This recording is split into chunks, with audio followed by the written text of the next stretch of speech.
45 minutes will be very interesting because we've got a very relevant and topical subject to discuss with a very distinguished panel over here. So without further ado, I'm going to start, but just an announcement at the start that one of the speakers is going to be speaking in Mandarin. So if anyone wants the interpretation, the headsets are on the chairs. You can use that during the course of this discussion. Now, navigating geopolitical dynamics, the implications of the energy transition. The United Nations has already said that the climate crisis is not a threat anymore, it's an ongoing disaster. We already have ample examples around us, whether it's unprecedented floodings in different parts of the world. We saw one just in neighboring the United Arab Emirates a few weeks ago, where there was unprecedented rains and floodings. There have been record-breaking heat waves, wildfires, all pointing towards the severe situation as far as the climate crisis goes.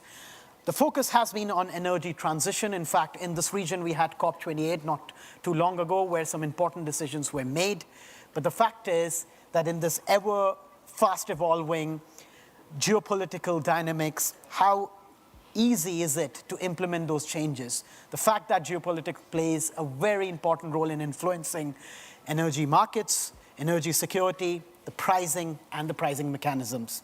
So to understand about all that and more, I have a very distinguished panel, as I was saying earlier. Let me quickly introduce the panel. Minister Ahmed Al-Atif, who's the Minister of Foreign Affairs from Algeria. We have Minister Henneken Lokpobiri, who's the Minister of State and Petroleum Resources of Nigeria. Rafael Guedes, who's the Senior Fellow for Brazil Center for International Relations. Last but not the least, Mr. He Yang, who's the Vice Administrator for National Energy Administration from People's Republic of China. So, gentlemen, ladies and gentlemen, to get started, I'll start with you, Minister Ahmed Atif. In this kind of a scenario where there is a severe crisis on your hands as far as the climate situation goes, the climate crisis, and then you have this ever-evolving geopolitical scenario, whether it's the conflicts which we saw with Ukraine and Russia last year, which had an immediate impact on oil prices, which shot up, breaching the $100 mark, or even the ongoing conflict in the region in Gaza, where we have seen oil prices fluctuating. How do countries navigate these geopolitical problems, at the same time ensuring that there is energy security and the prices are accessible?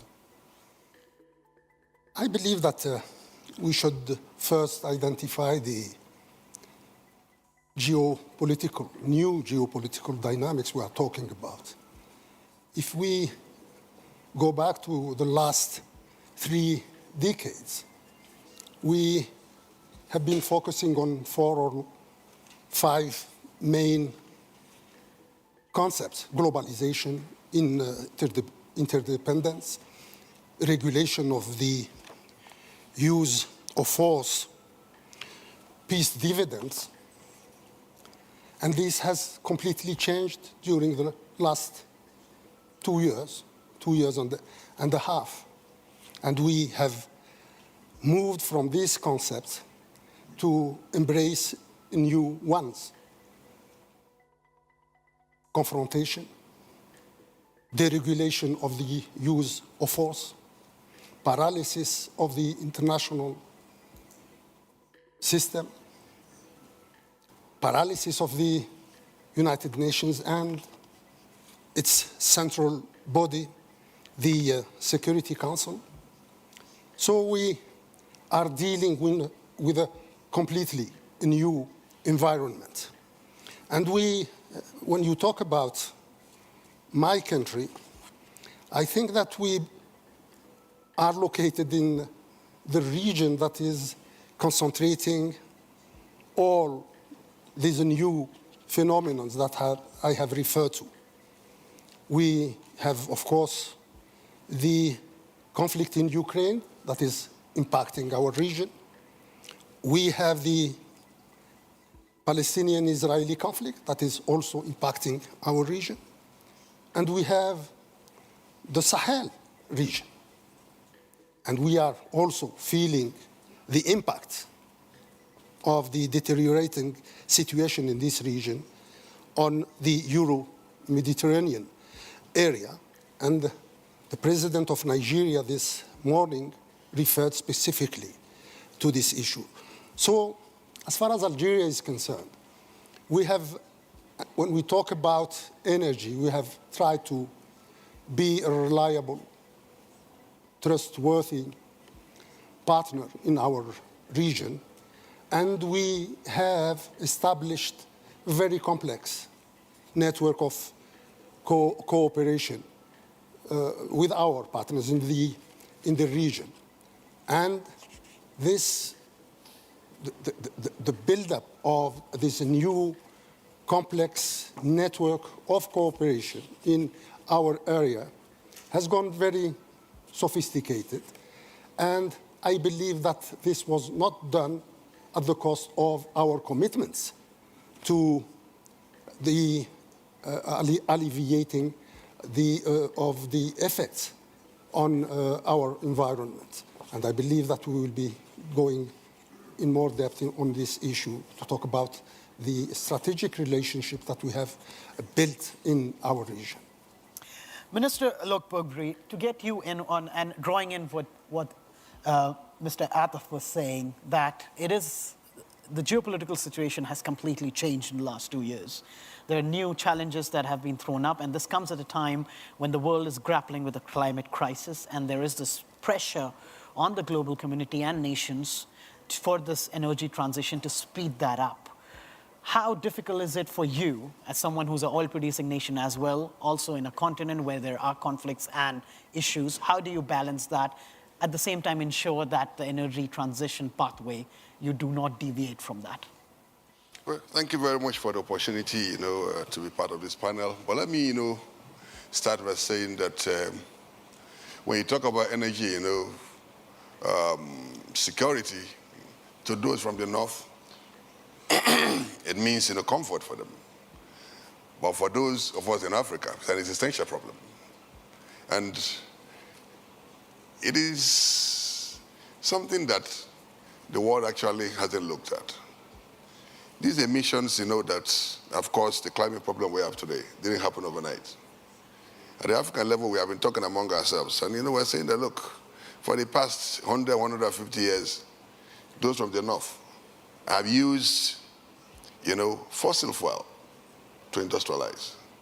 And today, they're talking about sustaining the comfort that they have been able to achieve using fossil fuel over, this long period of time. But for us in Africa, we're still at a stage where we haven't even started. We have, like for instance, in Nigeria, we have 37 billion barrels of, proven crude oil. We have 207 trillion cubic feet of gas. Are you going to say that we should abandon those resources? It will be very difficult to do so. And let me also, say that the world should also be thinking about solutions to the, to the emissions already in the planet. We're talking about preventing future emissions. What about the ones that are already in the planet? Records are showing that, over the past 100 years plus, those from the north, substantially, has caused emission of about 2,500 gigatons into the planet. And if we focus our energy on technology that will capture this emission, even if we take 20% of it, the world will have some peace. Instead of, campaigning for, energy transition at a pace that will not be acceptable to Africans. And so, from the African perspective, we believe that we have to use our resources, first of all, to ensure that we have substantial energy security before we talk about transition. We cannot also transit at the same point. We can't transit at the same pace. You can recall that if you look at the global emissions, Africa contributed only about 3%. The rest came from the West. Instead of campaigning, for peanuts to be given to countries if they want to stop fossil fuel production, why don't they use a substantial part of that money on, doing research to evolve technologies on carbon capture? If they are able to do so, I believe that we'll be able to get a technology that will capture even a small percentage of it, and the world will be safer for it. But for Africa, I believe that energy security is an existential problem. We cannot transit at the same point. We are victims. And I think that the world should look at it from that perspective. Rafaela, if I can get you in over there, and you look at the big picture across different continents, and we just saw what the minister said about the situation in Africa. But the fact is, bringing back the focus on specifically the geopolitics dynamics, we have seen massive events that have taken place geopolitically, and they've had a direct impact on energy security, energy pricing, and also throwing questions about whether, which the minister was also referring to, the energy transition plan, the speed at which it has been set at, is it realistic or achievable? In that sense, has this added a new dimension to this whole energy transition and leads to questions about whether the initial targets that have been set out could be complicated because of what we are seeing globally right now? Well, I'll start with thank you for the questions. Thank you for being here with, I think, a diverse panel in terms of different regions, which makes it really rich in terms of discussing and understanding that differently from other times and where we were all focusing in one direction. The energy transition makes us have to understand that we are speaking of something that isn't one silver bullet, and it's going to be different realities have to be tackled with a different set of tools.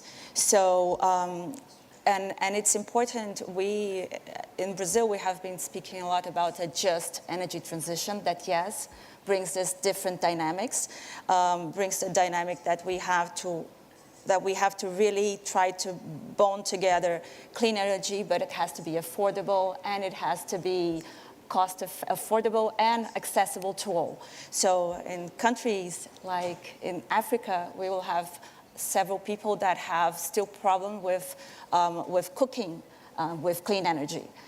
In Brazil, we have the Amazon region where we don't have people that's still isolated and do not have access to electricity.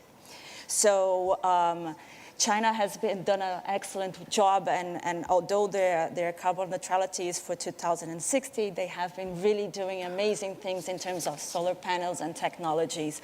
And this everything has to really be acknowledged. So from this point of view, I think that we must understand that we still need security, and we still need affordability. And for each country, we'll have to understand what is the perfect mix to make this feasible. So from a Brazilian perspective, Latin American perspective, we understand that we still produce fossil. However, we have a very clean matrix, and we are able at the same time to start to understand what are the diversification of energies that we can bring along. What are the investments in energy storage and in carbon capture? What could we be doing in terms of grid modernization? This is a reality that will be tackled and must be tackled for everybody, all over the world. Then the regulatory and the policy supports that each country will need, and this is different region to region.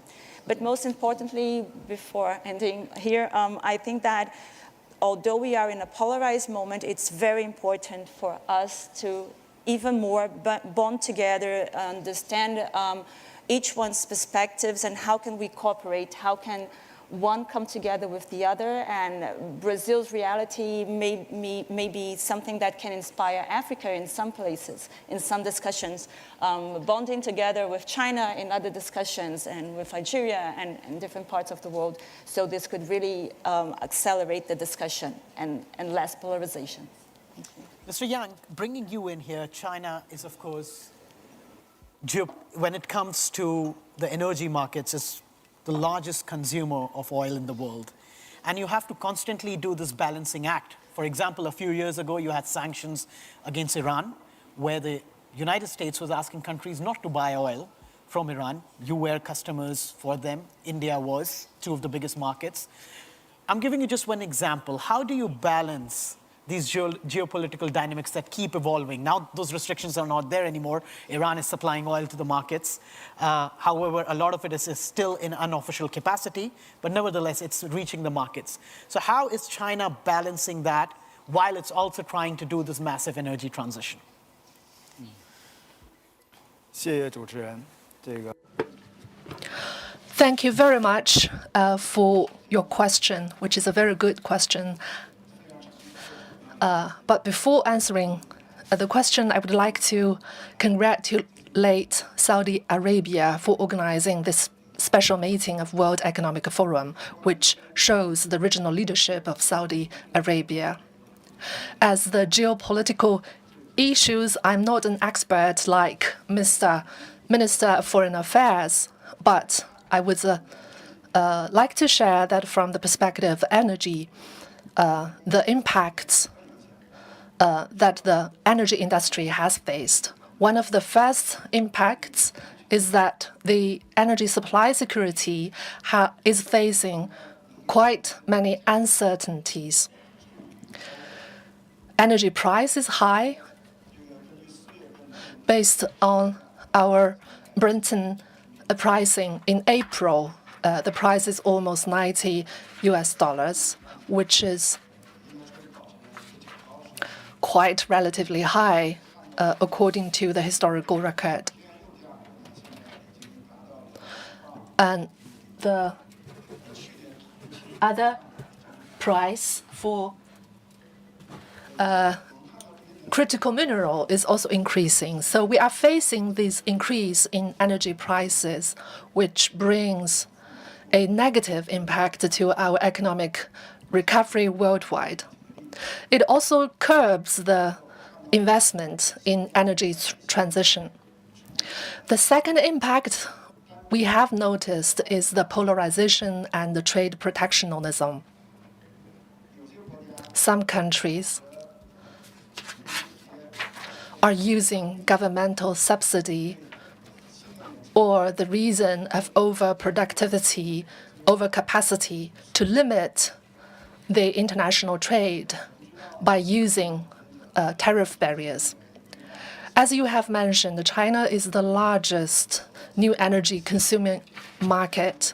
China has quite many new energy production companies in solar panel energy and wind energy.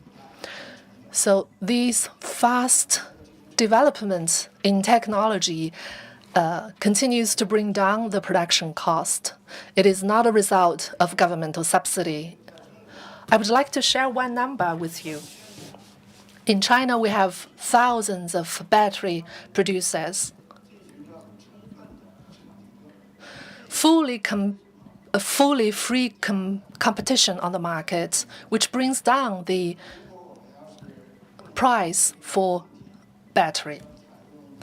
If we take the fact as a result of trade protectionism or polarization, and that will then hinder the world energy transition by limiting its development. The third impact is the enlarging gap in terms of energy. China is a big country.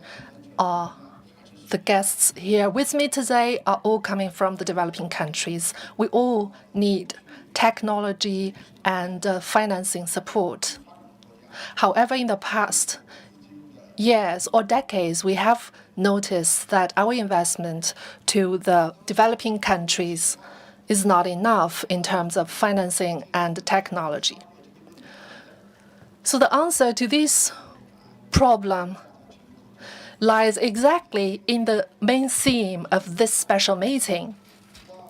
First, we need to strengthen the international trading in order to guarantee the equitable and prejudice-free free trade across borders. And secondly, we must continue to increase our international cooperation for energy. We are advocating to set up a high-level platform around the globe in order to coordinate for global policy and to encourage global technology innovation. Last but not least, we need the developed countries to deliver their commitments from the Paris Agreement to support the developing countries. Thank you.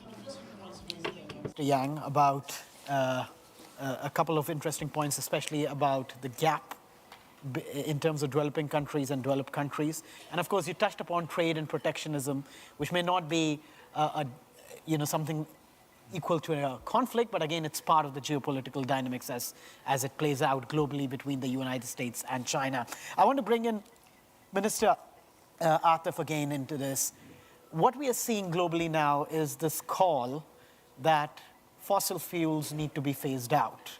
And according to the International Energy Agency, they want a quarter of fossil fuel that has been consumed now to drop by a quarter percent, by 25% in order to make a meaningful impact. Now, this is going to have implications on oil-producing states, whether it's Nigeria, Gulf countries, North Africa. How do you see this impacting the geopolitical dynamics? Because eventually this will lead to the dynamics within OPEC and other oil-producing groups changing, where some countries might end up having a larger market share. Is that a concern for oil-producing countries, and that how it could play out geopolitically? Let me, first of all, follow up on what the Minister of State of Nigeria has said. Yeah. And I will start with some examples from my own region. Recently, as you know, in Niger, important oil discoveries have been made. In Mauritania and Senegal, the third largest oil gas has been discovered. And these three countries have gone from the era of using wood, destroying their forests, using biomass. And for the first time in their national histories, they are going through an era of availability of gas and oil that they used to pay or not pay because they did not have the resources. What shall we tell them? They are asking my country in Niger and in Mauritania for help because we have an experience in the area of oil and gas. They are asking for cooperation in this area. What shall we tell them?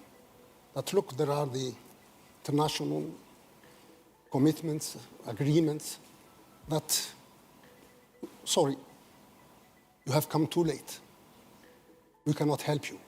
And you should, and you must abide by the new rules. So we are balancing all that. And we are trying to reconcile our duties and international responsibilities with the need for fairness, for inclusiveness towards these countries that have emerged in the area of oil and gas. And we should not just tell them, we're sorry. So, Minister, if I may add on that follow-up, you think by denying them that opportunity, that creates a potential conflict or a fault line in the region? Absolutely. I mean, I believe sincerely that with these new tools, and I'm talking about important oil discoveries in Niger and important gas discoveries in Mauritania and Senegal, this will help give a new impetus to their national development. And when you talk about new possibilities for a new momentum to national development, you will be fighting directly or indirectly in this area of the Sahel. The president of Nigeria was talking about so wisely this morning. You will be contributing to fighting terrorism in the area, international crime in the area, illegal immigration in the area. Those are tools that can be, so you have and you must include all these parameters in the definition of your global position on oil and gas and on the global transition to a new system of energy. So this is what I wanted to say. And second, completely on the other side, let me say we are a Mediterranean country. We are a gas-producing country. We are asked by our partners in Europe more and more to deliver additional quantities of gas all over Europe, from many, many countries. How are we supposed to do that? Increasing our exports in the field of gas. And I'm telling you about not one or two or three countries. There are many European countries asking for additional supplies. So we have also to reconcile this requirement with our global position on environment. I'm sorry, I've been very... No, that's a valid point you raised, and I want to get in Minister Pogburi on this. Do you agree with what the minister just said about if the whole process of this transition is not done in a just way, like, for example, the example he gave about some countries discovering now a potential but denying that opportunity. Is that a concern for Nigeria as well? Yes. Because for you, oil production is, of course, a key contributor to your economy. And if that is taken away, it could create other problems within the region and internally. Yes, I agree with him completely. For Nigeria, it's projected that Nigeria will be perhaps the third largest country in the world, after China and India, by the year 2050. If, you say you stop Nigeria from using the resources, that God has given to us by way of oil and gas, which accounts for about 90% of our forex, then the world itself will experience a new, the world itself will experience a new, dimension in terms of insecurity globally. And it is important that, in this, era of energy transition, we must transit in a just way that every country will be carried along. And there's no way you would tell me that Europe is demanding for additional gas from Algeria. And Algeria had a duty both economically and on humanitarian grounds to also supply Europe. And, what is more worrisome to us in Africa is that is there any country that's actually slowing down in this era of oil and gas production, in this era of transition? Is there any country that is slowing down in terms of fossil fuel production? America is the highest producer of fossil fuel today. Both gas and oil, they are the highest producers. Britain just gave about 100 licenses sometime last year for new explorations in the North Sea. Norway is ramping up. No country is slowing down.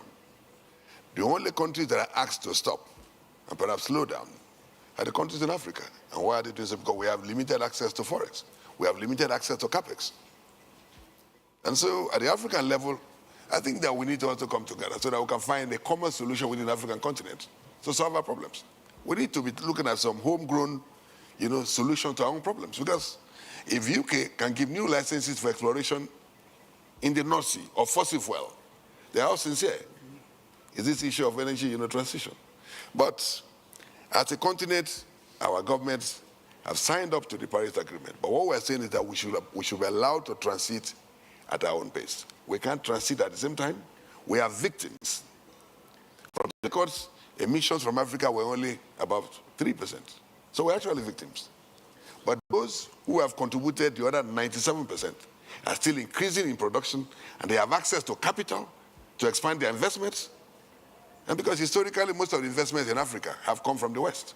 If you come to Nigeria, the big oil companies are all from the West. The ExxonMobils, the Chevrons, the Total, the Shell, all are from the West. These are the companies that can actually attract huge capital investment, to the continent. But the point was made that for the energy transition to be successful, no country should be left behind. And if you do not allow some of these countries to explore these resources in a more, sustainable way, and then that could give rise to new geopolitical, insecurity problems across the globe. Mr. Yang, to bring you in, and I'm sure you heard the points made by both the ministers. As someone who's actually been on the forefront as far as the energy transition goes in terms of technology and other industries, how do you view this as a consumer? Some of the points raised that if it's not done in a just way, this transition, it could create new problems in different parts of the world. China is highly invested in Africa, for example. How do you view this problem of global transition and not being done in a just way? 谢谢主持人。 Thanks for the question from the moderator. For the energy transitioning, it is a long and a bit painful process, especially for developing countries, because the energy transitioning, we need to deal with the relationship between transitioning and development, and transitioning and security, especially so for developing countries. For China, as a developing country, we are able to do lots of things. I'm just citing some figures to share with you what China has done in energy transitioning.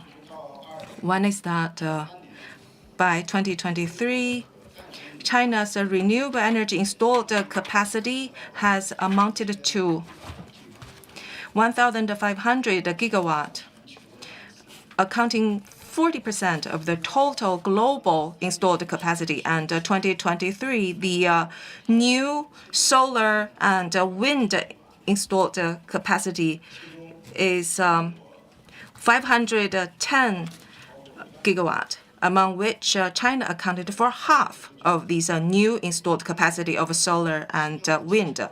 Another facts and figure, EV has been developing at a very rapid pace in China. Out of every 3 vehicles sold in China, 1 of the 3 is electric vehicle. And this percentage is also picking up as we speak. So as a developing country, how can we fasten the pace of the energy transitioning? I believe that it requires us to have a top-tier design. China has made the commitment of these 2030 carbon peaking and 2060 carbon neutrality goal. Once China has announced this goal, Chinese government has also developed the overall plan to reach these 2 goals, and also for the oil and gas and building and transportation of the relevant sectors also have developed their own carbon peaking and carbon neutrality plans. Under these top-tier design roadmap, the corporates and also residents, they are implementing these plans to make sure that the carbon peaking and the carbon neutrality could be reached. Just now, the moderator also mentioned the technology, the role of technology in the energy transitioning. I believe technology plays a very important role. In China, we encourage the energy companies to invest more of their profits in the R&D, continue to develop new products. Because, for example, in China, the solar power generation in China is world ranking. And recently, we also have offshore wind power generating, which is the 16 gigawatt. A single blade is as long as more than 100 meters. Energy storage also has been developed in China to a very sophisticated level with many options. Technology is important, which calls for international collaboration and cooperation. China has set up cooperation with more than 100 countries, such as Brazil and Nigeria. We are also promoting the Belt and Road Initiative to intensify this energy cooperation, including in Brazil. We have this mega power transmission project in Nigeria. We also have a clean energy project. We also have an energy project in Saudi Arabia. I believe that with these international projects, with these international cooperations, we need to have an open and also just environment to carry out these projects so that we can work together on technological development and to promote the progress of the renewable energy, to fasten our pace together in the energy transitioning and also to address issues we have encountered in the energy transitioning, to avoid the mistakes others have made. So I think that developed countries and developing countries, we have to do it together. Quickly on this, we don't have much time left, but one other aspect which I want to touch quickly upon is that as this energy transition happens, there will be demand for critical minerals.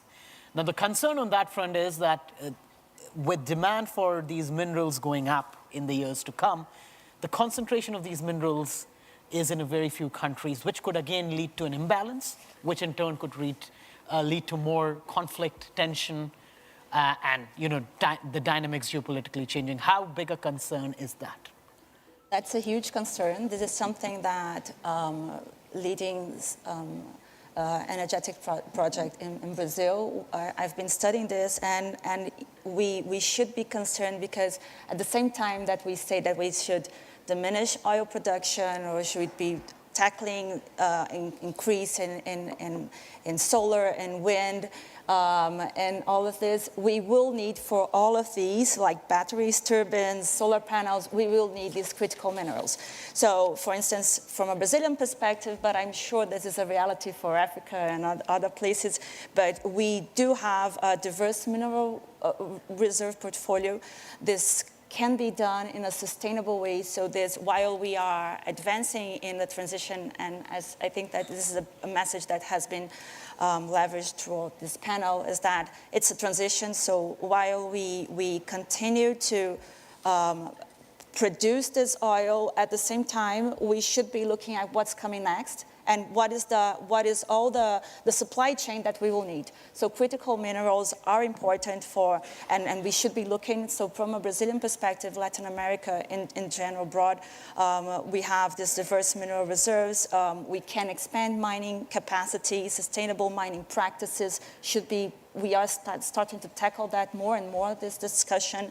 The regulatory framework to be able to produce this in a sustainable way, and therefore not only delivering our capability, but being also a place that can deliver minerals for other places. But not just the minerals. Another important thing, and I think this for the developing countries, is how about we talk about friendshoring, power shoring? So in places where we have cheap energy, for instance, China produces the solar panel. Countries like Brazil has a great amount of solar areas, and in areas that are arid, so we can't do so much plantation, for instance, in part of this. So why not have like the data centers installed, and then you have new labor forces being trained and new capacity being built, and things that will be important and productive for Brazil and will be for other parts of the world. So bonding together with the critical minerals comes along all the discussion of new forms of energy, new forms of labor force, new forms that we could be transforming and accelerating the path, while doing something that is very complicated, which is bonding together growth, economic growth, and sustainability and clean energy, because sometimes it can seem to be like contrasting or polarizing in terms of the reality bringing together these two. So this will open up new complexities on the ground. Exactly. Which needs to be tackled. We've got 5 minutes left, and before I give the final word to all the panelists, I just want to quickly check if someone had a question to ask any of these panelists. We have mics. Someone can hand over the mics. If anyone has is interested to ask a question to any of these panelists, please feel free. This is your chance to ask it. Okay, we don't have any questions now. Last 5 minutes, so I want to ask all of you to give your final thoughts. And I'll start with Mr. Yang here. Going ahead, what do you see as the biggest challenge as this energy transition moves ahead? Because what is clear in this discussion is that there's a huge divide. It's not been done in an equitable manner, and that could create more problems as the world progresses on this path. So a very short answer, from your point of view, from China's point of view, what do you see is critical as an issue to be addressed while this energy transition happens so that it doesn't create more problems? 这个问题一两句话好像很难去。It is a question that is very hard to answer in 1 or 2 sentences. When we talk about the energy transition, we have to rely on the international cooperation in order to learn the lessons and avoid the risks. And secondly, we need to design our own transition paths based on our own country's situation. That every country has to design its own path, but then doesn't that take away from the bigger picture? No, because then you can find the win-win situations where can Africa help Brazil, where can Brazil help China, Algeria, Europe, what are the win-win situations? So I know there are many to speak, so I think that global cooperation and places where you understanding what is your matrix, what are your strengths, how can you partnering where the country wins and the other country wins as well. So this is a new form of seeing it. So that's a suggestion coming from 2 panelists here. Minister Lokboweri, what do you think from your point of view as a stakeholder, as one of the largest oil producers in a continent which has been left behind when it comes to a lot of indicators? How crucial is this to avoid any further conflict or tension? Yeah, well, I concur. I completely agree with 2 of them. To the extent that all countries should be allowed to design their own transition pathway. In my opinion, we must, embrace transition, but we must be allowed to transit at our own pace. We must first of all ensure that we have energy security for Africa before we talk about transition. Already in Africa, we are putting different legal frameworks to see how we can transit at our own pace. But I completely agree with them that we can't transit at the same pace. Every country should be allowed to design its own transition plan. But that transition plan could be tied to the global transition plan. Completely agree with them. Minister Atif, the final word to you. Absolutely, we are in the same. We have an absolute consensus here on this issue. Absolutely, you have it. Yeah. I believe that we share the same concerns. We have recently Algeria has recently hosted the Gas Exporting Countries Forum. And it is precisely in the name of these values and principles that have been put forward that we have advocated that special consideration should be given to gas in the context of the global transition, in the name of fairness and inclusiveness, because this gas summit has come to the conclusion that through gas as a component of the transition, this inclusiveness and this fairness could be and should be assured to all of us. So fairness and just, these are the 2 major takeaways from this discussion, that it's important that this transition is done, keeping in mind the global goals, but it's very important that it doesn't create a polarization or a further divide between those who have and those who don't. And that's very clear from this panel. I want to thank all of you for sharing your suggestions, your views, and being candid about the issues that you all are facing in your respective regions. Thanks a lot. A big hand for this panel for sharing their thoughts, and thank you so much for joining us this evening.